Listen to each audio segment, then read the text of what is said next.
I am so sick of gold in solo leveling Arise. This thing is the single biggest issue in the game.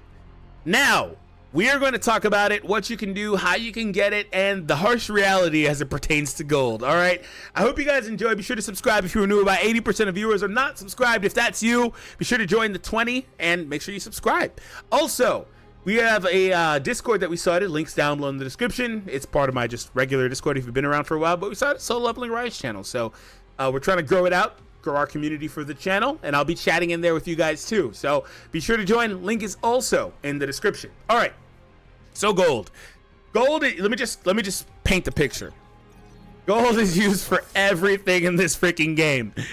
Whatever you can do, pretty much anything you can do, it requires gold. Say you don't like how he's built. Oh, let's reset. That costs gold. And that gold number keeps going up, by the way. If you keep doing this, it starts pretty low. It keeps going up. All right, well, let's infuse levels into the other characters. It costs gold. Okay, well, I like this skill.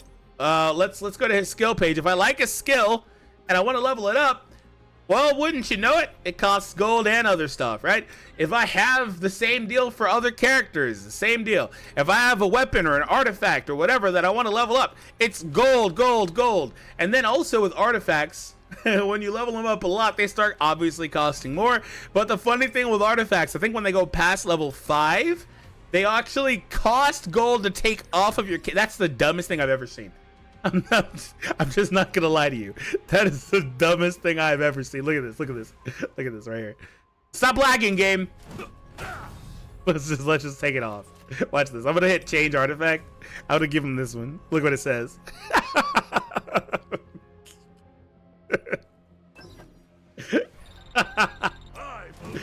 They made me pay to make my character weaker. Now, obviously, that's not really the goal of that. But I think if it's below level, yeah, it doesn't cost you anything if you don't upgrade it, but you need to level up your artifact sets. It's just, the point is that gold is everywhere, right? And gold actually, like, if you have, like, a character that, like, you just pull, like Lee Bora here, actually, I need to level her up. Look at this. Gold is kind of crazy because it spikes. Like, this is all of my gold. I can't even push her to level 44. And I'm not even a free player. So, like, you get the point. Gold is everywhere. It's a massive problem. Well, how do we solve this problem? First and foremost, you get gold from pretty much every piece of content. Pretty much every piece of content will drop some gold for you. Now, the problem is that in story mode, whatever, you can't go back and clear these stages again and get any more rewards. So the only other thing you could do is go back and clear the stages for those trophies, but that's about it. They don't drop any more experience or gold, and they both happen to be big issues. Gold is a little bit more widespread than experience, because you'll find gold in random spots like this just from clearing your daily missions. You'll find it in other spots like challenges. Gold is a little bit easier to put around than, I guess they'll put reputation experience, but they don't put actual experience in most of these spots that you're gonna find gold, right? We come over here to the achievement. I claim this. I'm gonna get an opportunity to get some gold. There's some gold there. Like, you're gonna find gold in actually a lot of different pockets of the game, but those are not reliable sources. Those are very small amounts, things like that. So what I could recommend to you is, aside from story, you want to be playing and constantly mining your gates, because as you mine more gates, your level will increase, and as your level increases, you will start getting more and more gold. You'll start getting more of everything, right? At level 11, we get another mining slot. That's good. I'm looking forward to that. Also, as it pertains to gates, you actually kind of double dip, because with gates, you get experience and gold, the two hardest resources in the entire game. You get a range from 1160 to 1418 for this specific stage. So you want to make sure you are clearing these. And then after you've cleared 10, unfortunately, after you've cleared 10, for better or worse, depending who you ask, these experience drops are exchanged with gold drops. They're not the biggest gold drops, but again, you can still get a reliable amount of gold from those stages. And then if you have a special gate, it drops more gold, right? So that's good. But one thing I'll say about gates, and I'll do a separate video. In fact, I'll take some feedback. How do you fix, I'm gonna ask you guys to leave a comment. How do you fix some of the problems that this game has? This game is not even out worldwide. There's a lot of hope for stuff like this to even be fixed by then. So how do you fix it? I'm gonna do a video on that, so post your comments if you want to be featured. So one thing I'd recommend for gold, to answer my own question, is why the hell is there not just a gate that you run once a day, even once a day, that just drops 50,000 gold? Just once. There should be a gate that spawns like the red gates, the gold gates, that you can get once or twice a day that just drops 25 to 50,000. You know, just give us something as a bare minimum consistently that you can say, hey, I can come here and clear this to get a nice chunk of gold, right? And I'm not even asking for too much. It's not like I said 100,000 or anything like that, but something reasonable, right? So that's one thing I can recommend, is put a damn gate in here for gold. It's the biggest, most straightforward thing ever. This is a game centered around dungeons. Why is there no gold dungeon? I'd also like to mention, before I forget, that these other pieces of content on the side also do drop good amounts of gold, for the record. You can get gold here by beating the achievements 10, 15, 20, 25, 30. That's good. A more reliable, I don't want to say consistent because it's a one-time thing, but a more consistent, did I say the wrong word? I don't know which one I wanted to say. Reliable, excuse me, way to get it, is going to be over here in Battlefield of Trials, because once every 5 stages, you're going to get that gold drop. So right here, you get these tickets, but on the next stage, it's going to be 65K. And if we go over to 21, any day now, it's going to be 85. So on and so forth. You can get these consistently from there. I don't remember the word. I lost it. You get those reliably. There it is. Reliably, damn it. So anyway, same deal. Hunters only, stage 5, stage 6, stage 11. So if you actually are looking for that, this is a good spot to go, you know, to get gold, clear this, and you get a lot of stuff along the way. So that is going to be where you're going to get huge drops of gold. I don't think gold drops in these other locations that much, these dungeons, missions, stuff like that on the left side. But if it does, obviously just go there too. But Battlefield of Time, or Trials, excuse me, is a awesome location to get some gold drops that are pretty big. It's so unbelievably obvious that I'm confused as to why it's not here yet. It will come eventually. Like if I had to bet, I bet it's coming eventually. But still, eventually isn't now, right? Also, like I said, gold is kind of everywhere. Same with essence stones. They're kind of everywhere. I'm pretty sure okay, well, it's not going to show me these in between levels. I'm pretty sure you can also get it for special commissions, but I don't really care for special commissions all too much. It's just a passive thing you get while playing. I don't really, recommend going out of your way to clear that too much. Maybe you can if you have like extra time, but you're just going to passively clear those anyway. Also, you will get gold in challenges. This is semi-consistent because you can see how much you're going to get, when you're going to get it. But again, these are not huge drops for gold.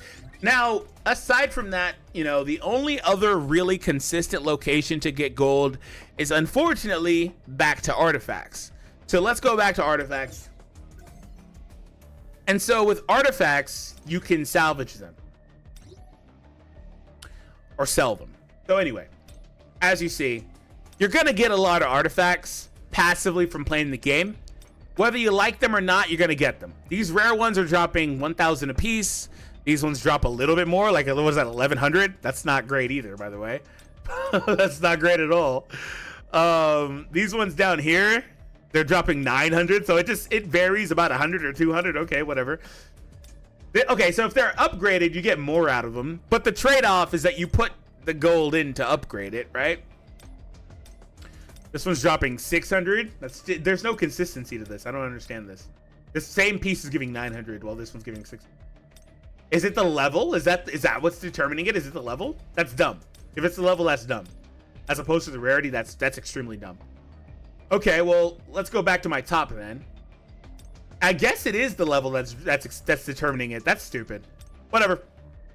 Anywho, so you can sell all the artifact pieces that you're not going to use. Long story short, if you are scared about selling pieces that you like or that you want to use, you can, just like any other game, come here and lock it. You can do that and it won't get sold, right? So it'll keep it for you, things like that. So I recommend, because like I said, when you complete gates, when you complete content, you are, look at all these people. I don't even use 3/4 of them. More than 3. Look at all this garbage down here. Like, you're going to inevitably get these pieces that you just don't need. I recommend selling everything that's not blue, at least blue. All this silver crap can go. So, like, that's what I recommend. And we're going to do it live in the video, actually, just because I also need some gold. Give me the option here. Common is what it's called. Okay, yeah, just take all the damn common.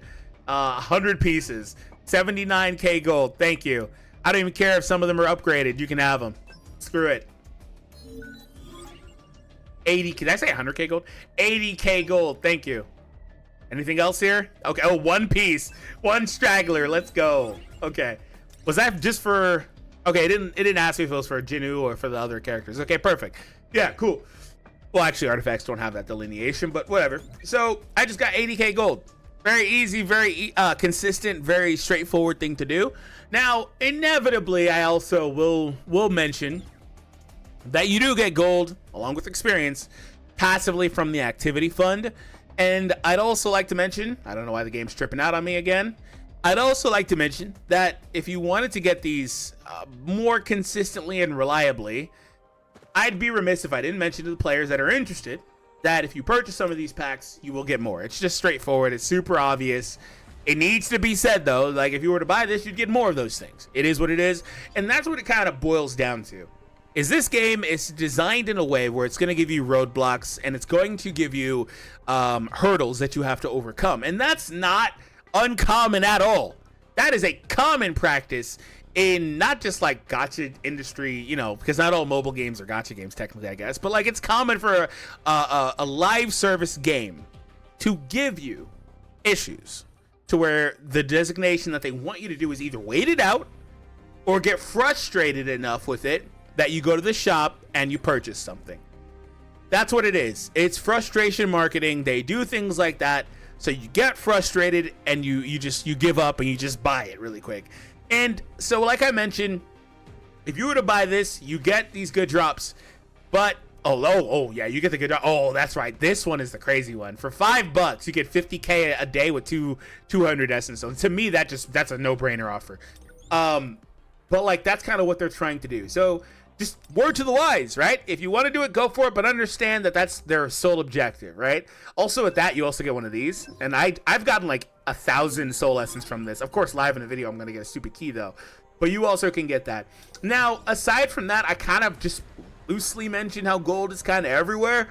But you can also come to these events when they have the events ongoing, and you can claim gold in some of these milestones. You get gold for some of the rank rewards sometimes. Like, you'll get, but these are like small sums, so they're not really the most worthwhile thing. This has a chance to drop a whopping 10,000. My God, such luxury here. Whatever would I do without 10,000? Oh my God, I got a drop of 5,000 gold. I'm not gonna hate on this though. Oh, 1,000, my goodness, we were just swimming in cash. I'm not gonna hate on it though, because it's just such a passive thing that I didn't really have to work too hard for. It's just kind of funny, right?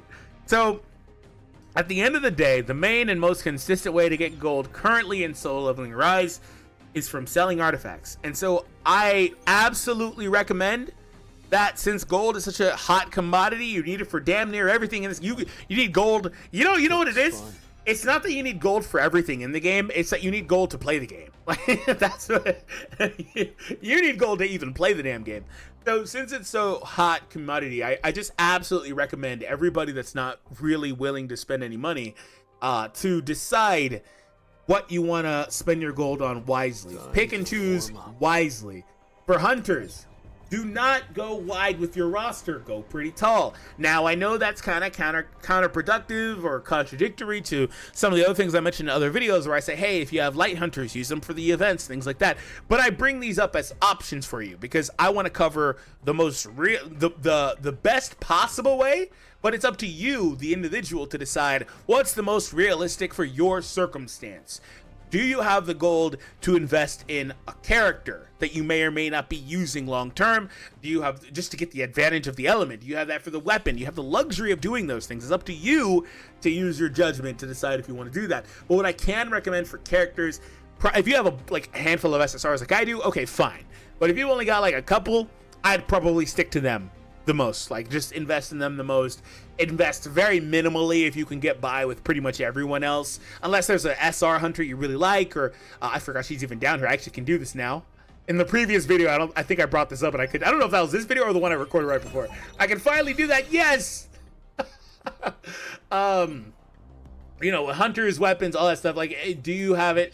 You can invest in it. Invest in characters or weapons you like, sure, because obviously at the end of the day, the most important thing is your own enjoyment with this game. But what I can recommend is find something that works for you. And, you know, that's kind of the ending point that I have here. So ultimately, let's use some gold that I just got on some stuff that I like. So that's what I recommend.